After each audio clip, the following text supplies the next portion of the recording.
ඔයත් CapCut template එකකින් video එකක් හදන්න යද්දි මේ වගේ use template in CapCut click කරපු ගමන් මේ වගේ unstable network connection කියලා වැටෙනවාද.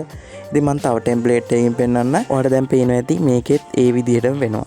ඉතින් මේ වැඩේ වෙන්නේ සමහරක් ෆෝන් වලට විතරයි. ඉතින් මම මේ වීඩියෝ ගේන්න හේතුවත් ගොඩක් අය කමෙන්ට් කරලා අහනවා මේ ප්‍රශ්නෙට විසඳුමක් ඕනේ කියලා. ඉතින් මම අද ගෙනාව ඒකට විසඳුමක්. ඉතින් අපි වැඩි කතාවක් නැතුව වීඩියෝ එකට ගිහිල්ලා බලමු.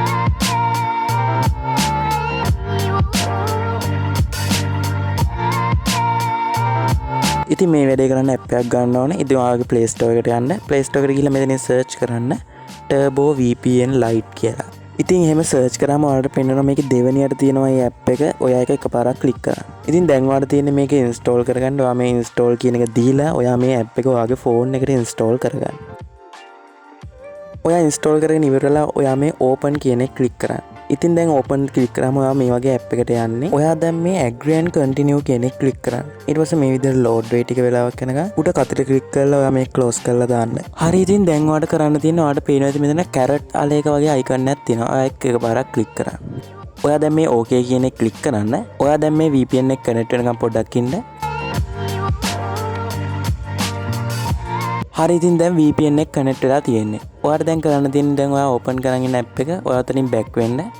හරි ඉතින් දැන් අපි බලමු CapCut template වැඩද කියලා මේ VPN එක දාගෙන කරද්දි. ඉතින් මම දැන් මේ use template in CapCut කියන එක click කරනවා එකපාරක්.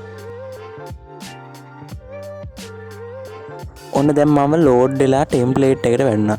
ඉතින් ඔයාලට පේන්නේ නැති මේ VPN එක දාලා කරද්දි අනිවාර්යෙන් CapCut template එකක් වැඩ නැත්නම් ඔයාලට ඒ template එක වැඩ කරගන්න පුළුවන්. ඉතින් මං හිතනවාද හොඳ වීඩියෝ එකක් ගෙනාවා කියලා. ඉතින් මේ වීඩියෝ එක අනිවාර්යයෙන්ම 100% සාර්ථකයි. ඉතින් වත් කරලා බලන්න.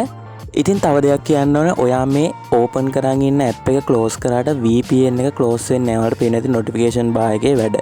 ඉතින් සමහර ෆෝන් වල නම් ඒක ක්ලෝස් කරද්දිම ක්ලෝස් වෙලා යනවා. ඉතින් එහෙම වගේ ක්ලෝස් වෙන්නේ නැත්නම් ඔයා ඔයාගේ ආයි VPN ඇප් එකට ගිහිල්ලා මේ විදිහට මේ කතිර ලකුණ ක්ලික් කරලා VPN එක ඩිස්කනෙක්ට් කරගන්න. ඉතින් ඔයාලට මේ ක්‍රමේ හරි ගියා නම් අනිවාර්යයෙන්ම කමෙන්ට් එකක් දාන්න අමතක කරන්න එපා. ඉතින් අලුත් වීඩියෝ එකක් නැවතත් තමයි සුබ දවසක් ඕගොල්ලන්ට.